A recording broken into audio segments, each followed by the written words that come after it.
Dobrý deň, zdravím opäť všetkých srdečne na kanáli Discover Magic Sardinia. Tak, v dnešnom príspevku sa pozrieme na jedno zo zaujímavých sardínskych miest, ktoré nájdete za západnom pobreží, a je to mesto Boza. Je to historické kráľovské mesto, ktoré má za sebou veľmi bohatú históriu.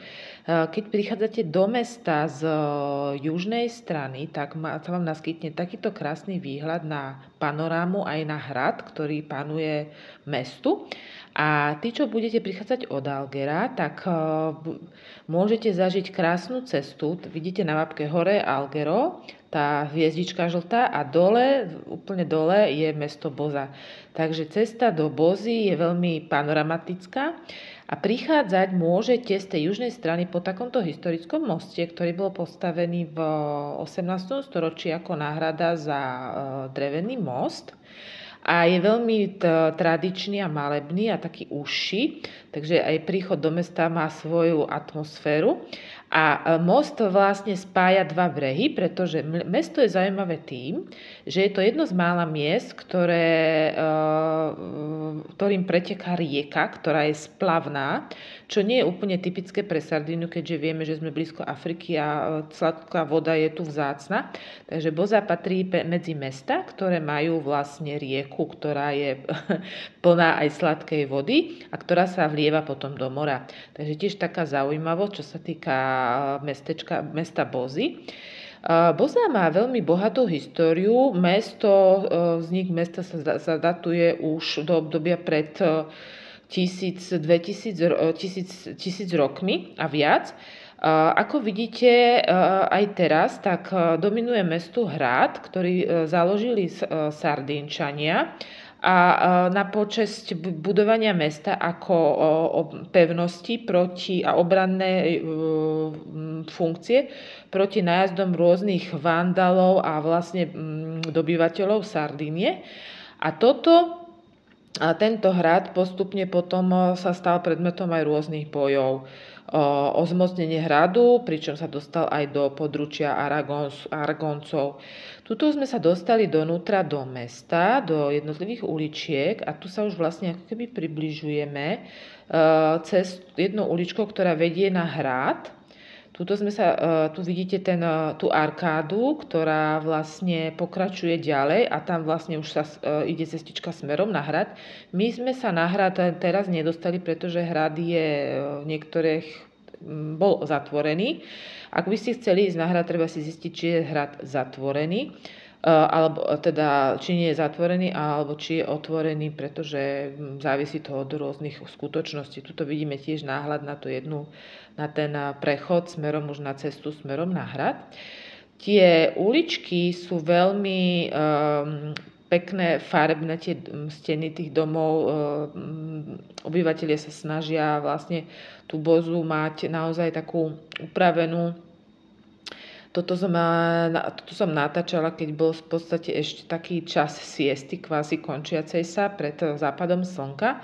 Takže je to pomerne prázdno, ale potom už postupne začali ľudia vychádzať, ale to som vám nechcela natáčať po tme, pretože predsa za svetla vidíte viac, ako si tu napríklad vidíte, tu sú tie také typické talianske prechody, úzučké, nízučké, ako si tí ľudia tu krásne ešte vedia vyzdobiť to priedomie, hej, v tých uličkách, zeleňou a podobne. No a tuto sme sa už dostali na jednu z takých hlavnejších ulic, ktoré majú obchodíky, ktorá bola takto zazelenaná, lebo tu v zime nám sa zelenie viac. No a tu už sme sa dostávame sa na jedno z takých hlavných námestí, prechádzame takouto arkádou, ktorá nás bude viesť do ďalších uličiek, ale my sa vlastne vrátime, o chvíľočku to uvidíte, pretože na tomto námestí sa nachádza jedna veľmi zaujímavá historická fontána. Tuto ešte je ukážka do tých ďalších uličiek, ale hovorím, poďme naspäť. No a tu už prichádzame k tej historickej fontáne, ktorá bola vybudovaná v nejakom 17. storočí, ak si dobre pamätám. A je to fontána vybudovaná z mramoru, z ktorej tryskala voda. V súčasnosti tam vidíte v tých jednotlivých etážach sú nasadené kvety. Takže je to troška takýmto spôsobom upravené a za ňou, to čo vidíte napravo, ten veľký dom, tak to bol historický dom, ktorý dával stavať svoje dcere jeden veľmi zámožný pán, ale bohužiaľ tento dom nikdy nebol dostávaný, pretože stalo sa nejaké rodinné nešťastie a vlastne pán, ktorý dával stavať pre svoju dceru, zomrel. Takže dom zostal takýto rozostávaný. Ale z bočnej strany funguje taká reštaurácia, ktorá má veľmi krásnu takto urobenú to priečelie s tými rastlinnými dizajnerskými kreáciami. Takže veľmi zaujímavé miesto. V reštaurácii som nebola, ale určite sa chystám do budúcna. Boza je veľmi známa tým, že bola historicky aj sídlom rôznych kapucínov a veriacich a teda fungovali tam aj rôzni kňazi a biskupy a tak ďalej, takže má veľké množstvo Boza kostolov všetkých možných období. Toto je jeden z najväčších, je to katedrála, ktorá sa nachádza v podstate nedaleko toho mosta, ktorý ste videli na začiatku, ktorým sme vchádzali do Bozy z tej, dá sa povedať, juhovýchodnej časti. Takže nie od Algera, ale ako keby od vnútrozemia. No a bola tam práve omša. No, tuto sme sa presunuli už do časti Bozy, ktorá sa už vlastne mení troška na takú modernejšiu verziu, aj keď tu máme ešte ukážku stále krásnych historických budov. A je tu táto zástavba je súčasťou takého námestia, ktoré už potom vlastne prechádza do takej modernej časti. Odtiaľ tiež vidíme ten hrad, ako vidíte. No a tu už sa postupne dostávame naspäť k rieke. Rieka sa volá ináč Temo a cez túto rieku bol nedávno, pred pár rokmi, postavený takýto moderný peší most, ktorý poskytuje veľmi dobrú príležitosť na prechádzku ponad rieku, na krásne fotky na celé mesto, v podstate z tohto mosta.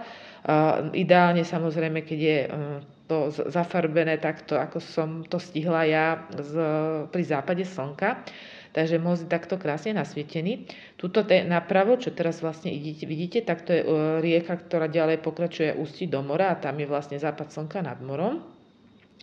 A vlastne na ľavej strane budete vidieť tie budovy okolo rieky, k tomu si ešte niečo povieme. A vlastne ukotvené loďky.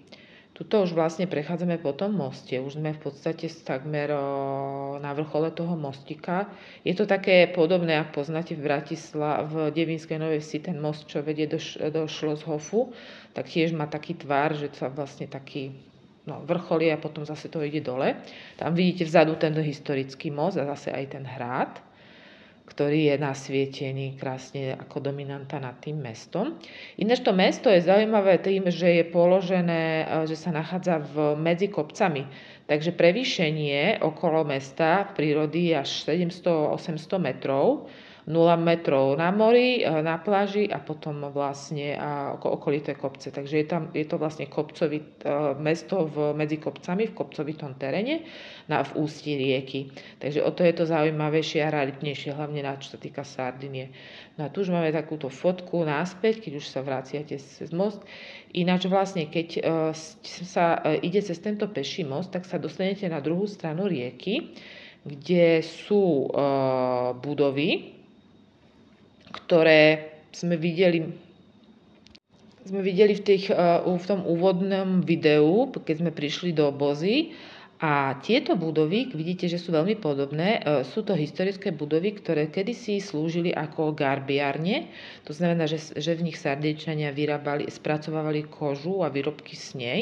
V súčasnosti vlastne cez tento mostík peši sa dostanete na túto druhú stranu rieky, kde môžete navštíviť v týchto budovách rôzne prevádzky. Sú tam reštaurácie, bary, aj nejaké obchodíky, takže tiež veľmi pekná prechádzka cez tú rieku. No, tak verím, že sa vám príspevok z mesta Boza páčil, že vás zaujala architektúra a hrad, ktorý ale bohužiaľ nie je otvorený, ale je krásnou dominantou tohto mesta a samozrejme aj rieka a prilahlé reštaurácie a samozrejme aj v historickom centre je mnoho kaviarničiek, obchodíkov. a zaujímavých miest na prechádzky, takže určite odporúčam. Ináč Boza je vlastne aj súčasťou Bozy je aj teda pláž a Boza Marina, čo je ďalšia časť mesta, ktorá je prepojená s morom, pretože historické centrum je troška dovnútra, pozdĺž rieky, ktorá potom vteká do mora.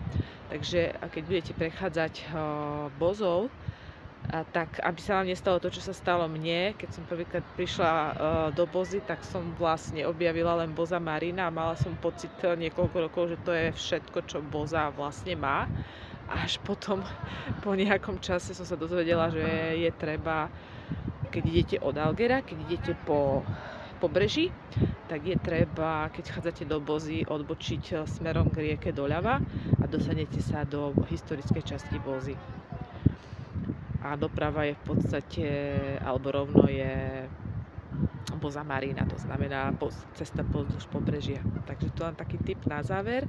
Majte sa krásne, ak by ste mali nejaké otázky a kľudne mi napíšte, budem rada za každý like, ktorý dáte každému videu, ak sa vám toto video páčilo. A zaštupnite si odber, ak ste prvýkrát, a budem sa na vás tešiť niekedy na Sardínii. Kľudne sa ozvite, ak by ste potrebovali niečo poradiť, nejaký výlet, nejaký pobyt, hotel, ubytovanie, letenky zabezpečiť, pomoc s vybavovaním, tak mi neváhajte napísať. Majte sa krásne.